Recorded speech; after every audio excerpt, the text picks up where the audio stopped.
Good morning. Kind of interesting week for me this week. Vicki was placed in a hospital on Friday because of, and she's okay, she's fine. It wasn't anything real serious, but she fell and bumped her nose, and then what happened is internally it started to heal, but then she sneezed, as we all do, and it started to bleed. So about 2 o'clock in the morning, she started to bleed, she said. And then about 5 o'clock, she called me and said, you got to take me to the emergency room. So I took her to the emergency room. Then they transferred her to MCV, to the trauma unit, where they took great, great care of her, both places. Matter of fact, when she was in the emergency room, a couple of things that happened is, number one, the doctor said, are you on any drugs? And her answer was, well, Richard won't let me. Then another one said to her, and he was pretty handsome, I'm going to Bermuda. Would you like to go to Bermuda with me? And I said, I'm sitting here. Can I go? He said, no way. I just want to go with your wife. I said, well, it's up to her. Anyway, she now booked, no. Anyway, so it was actually, she was in great humor. The nurses loved her. The doctors loved her. And, of course, I love her. And she wasn't that far away from home, about 25 minutes, so I drive back and forth. And so last night, I started driving home, and I got home, and she called me, and she said, you got to turn around because they're letting me out. I said, my goodness gracious. So she's home. She's feeling great. She's got to go back on Tuesday for one more procedure, and it'll be over with. Thank you, okay? I just wanted to share that with you this morning. And thank you. And those who knew, thank you for your prayers. She appreciates that. As a matter of fact, on the way, I found myself getting, when they started to transfer to the other hospital, the big hospital, I kind of got a little concerned. And I had to say to myself, no. It's okay to be concerned, but what's the action you're going to take? You're going to worry about it? And I decided what I'd do is pray about it in an affirmative way and see her totally healed and see her as she is and who she is. And that really works. That really works. Now, I'll get to the message. Reinventing Jesus. Alicia has this way of about a month beforehand saying, what are you going to talk about? And so I thought about it for a minute, and I said, I'm going to talk about reinventing Jesus. I don't know. But we'll find out. And I nearly changed it, but I didn't, and I'm glad I didn't because as I did some research and thought on it, I came up with some ideas that might be helpful. In reinventing Jesus, what I'm talking about is most of us, those who were Christian and brought up Christian, have an idea of what Jesus is. But sometimes it bothers us. Sometimes we've been fed information not in a positive way about Jesus and about the Christian faith. And so we kind of sometimes want to get away from Jesus. I don't know. Maybe some of you experienced that. And then others had a healthy relationship with Jesus as far as they were concerned, and so they brought that with them to unity. So we have a mixture normally. And what I'm talking about today is reinventing Jesus in a more contemporary lens of what he was teaching that we use in today's language rather than the language 2,000 years ago that may or may not have been translated into the real language that we speak today. And so what I want to do is just talk about some ways in which we might take on what Jesus was teaching. And one of the lenses I would talk about is universal wisdom. Now, universal wisdom is exhibited by Jesus in many ways. For example, if you take the Beatitudes, blessed are the poor, blessed are those who mourn, blessed are the meek, blessed are those who seek religious understanding. Blessed are the peacemakers, not the peacekeepers. They're blessed too, but it's a different thing. And so that is a lot of wisdom, if you would, that Jesus was relating to. And throughout his life, he demonstrated that wisdom in action. That's the real key. And that's what we talk about in unity. Demonstrate your wisdom in action. And when that happens, you feel more alive. You feel more in sync with yourself.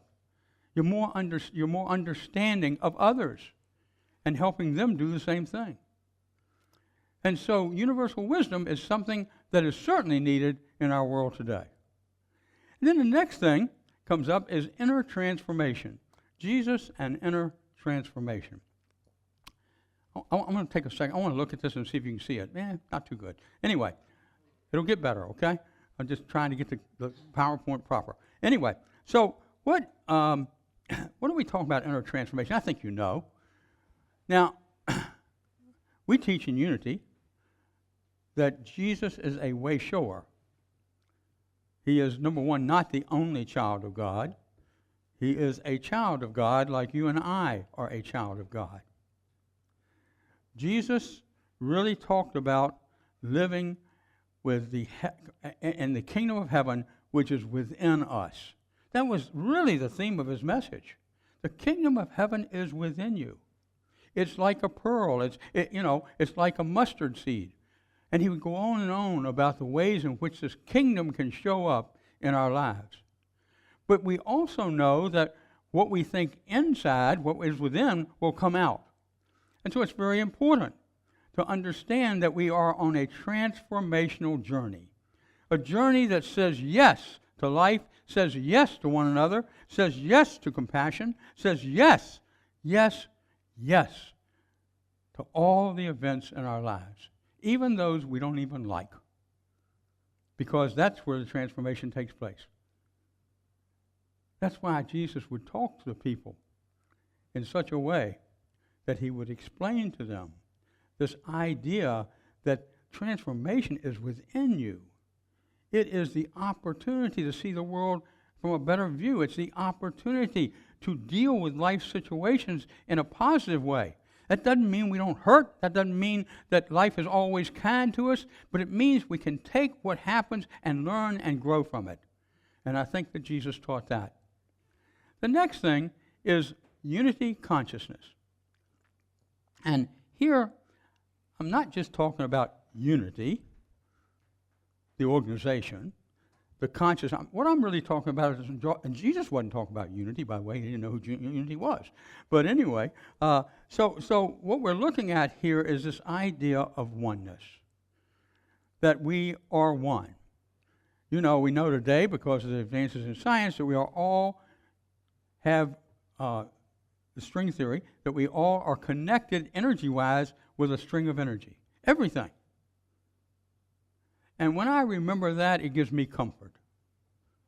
Thank goodness for science and the ability to bring together who we are, what we are, and unity thought. And so as I start to understand that, and I think Jesus knew that innately, I think he, I don't know when, and I'll talk about this in a minute, but Jesus understood a lot about energy. He understood how energy worked. He understood how to manage energy. And he's saying to you and to me, you can do it too. You have the capability because you are children of God. I'm not the only one. And so we have this unity consciousness. And then there is the idea of mindfulness and presence. Mindfulness and presence. Jesus demonstrated this when he would go to the gardens. I don't know where Jesus was the first 30 years of his life, but he'd gone somewhere. And some people feel that he went to India. And there's certainly some evidence to that effect. And that he was a great leader, he was a great leader in India, where he taught and maybe learned from the Buddhists. And he was bringing back to Israel, to Judaism, ideas that weren't different except in interpretation. Forgive your friends. Forgive those who hate you. Wow. What a strong statement. Believe me, in that day and time it was. Because you were supposed to get even in the faith of Judaism. And so Jesus had a bigger picture and understanding. And in order to keep that up, he had to go away for a while. When he first came and had his calling, that's what I call it, where he was baptized by John the Baptist, Jesus went away in the wilderness. And the reason he needed to go away, I think, is because what he wanted to do is get in control of his ego. So he would think,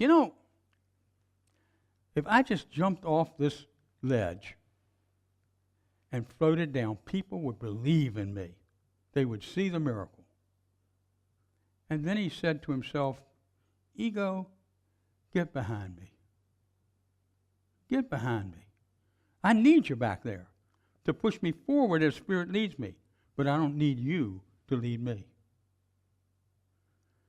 And he went through several of those things while he was in the wilderness, where he was renewing himself, really thinking about what he needed to do and how he needed to show up and what his intentions really were.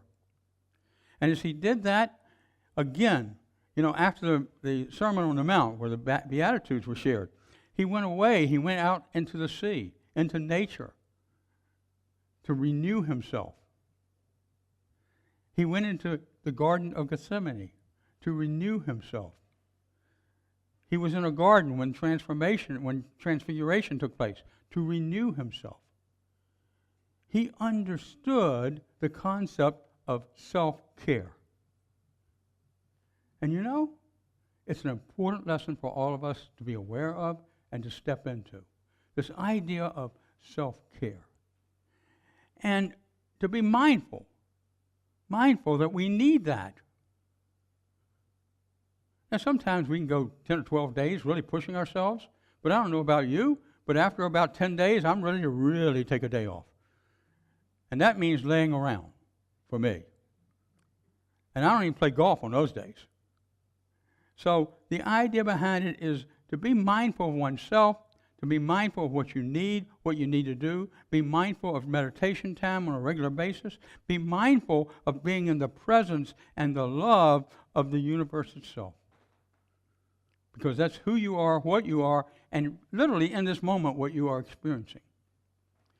And then, social justice and compassion. Wow. How many illustrations are there? There's one chapter in the Bible where the Pharisees are kind of upset with Jesus because he's having dinner with tax collectors. Tax collectors. Can you believe that in that day and time? Jesus having dinner with tax collectors? They were thought of as the most terrible thing human being on the earth as far as the Jewish folks were concerned. Because they couldn't be trusted. They taxed you more than they were supposed to. Most of them were very wealthy. And yet, at the same time, Jesus spent time with them because he understood how important it was to be in the moment and to be in the moment and demonstrate social justice. When the woman was brought before him for adultery, he drew a line in the sand, and he said to the people who were accusing her and wanting to stone her to death, "You without sin cast the first stone." That's social justice. And social justice is not unto itself. It's really important that there be compassion with social justice, or it doesn't really work. When it's just the law, it's not personal. But when there's compassion and social justice working together, we care about the people that are having challenges. We care about the people who feel like maybe they're victims. We want to step in and hug them and love them and hold them in the glory that they are.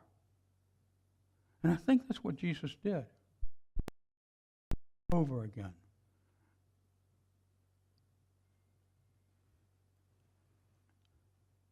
Jesus would say to people after a miracle, healing the blind, etc., he would say, "Go and continue to be who you are." That's the real understanding of it. Go and be who you are. You are whole. You can now see even though you were blind. You now are healed. And one of the things is, going back a little bit, is Jesus didn't say, "Well, let me ask you, when was the last time you were at the temple?" Okay? When was the last time that you maybe tithed? When was the last time that you really showed up and gave it your all from the standpoint of your religion? Those are not the questions he would ask. What he was interested in is, how are you hurting? How can I help you? How can I support you? How can I step in and embrace you? You folks know how to do that extremely well. Each and every one of you. And so Jesus was a person who certainly understood social justice and compassion. And so as we look at this idea of reinventing Jesus, we start to see him from a different perspective. I hope that's what happened this morning. You saw him from a different perspective. You see him, again, as universal wisdom. When you see him that way, to me, it brings him into a bigger picture of life. That a man 2,000 years ago could see that, understand that, and be that. He certainly understood inner transformation. You know, that's what unity is really all about. That opportunity for you to transform yourself, which means then you transform your life, which means then that you know you're on a spiritual journey, and that spirit is your guide, and that you follow that guide as led by spirit, and what happens? Things change in a positive and caring way. We move from being the victim into being an individual who's been blessed because of the experience that we thought was a negative. And Jesus certainly understood the social issues of his day and time, and we can transfer those to our day and time because there is work to be done in social issues. There are still great divisions, and we know that. And what we can do is bring us together in such a way that we don't become unglued when something happens. Instead, we find a way to solve, to step into, and to make a difference in people's lives. That's what I mean by Jesus being reinvented. God bless you.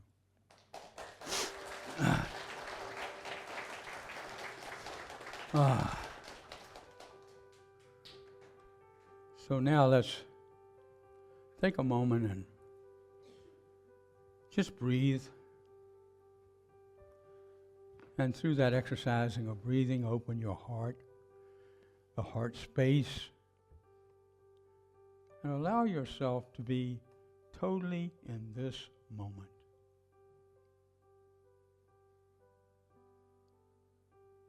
Where you can feel the compassion to support others. Where you can understand what's the next step on your spiritual journey. Where you can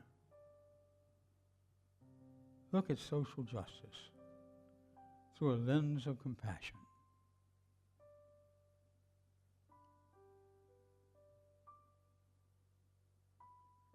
Where you can love yourself as you love others. Be in that mindset for a few moments as we go into the silence.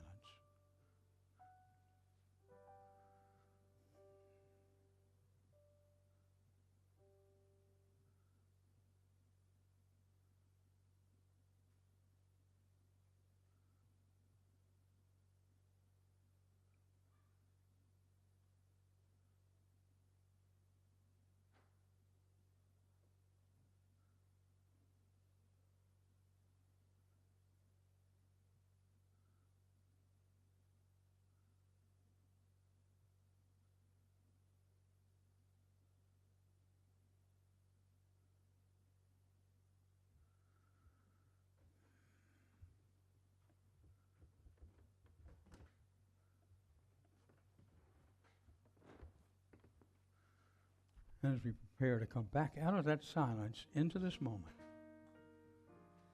we know and we understand that when we reinvent Jesus and his teachings, we reinvent ourselves.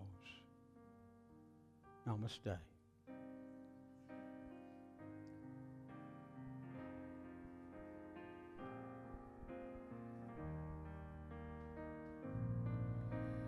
Flow, Spirit, flow through me as I open up to be an expression of your unfolding peace. Show, Spirit, show through me as I open up to be an expression of your unfolding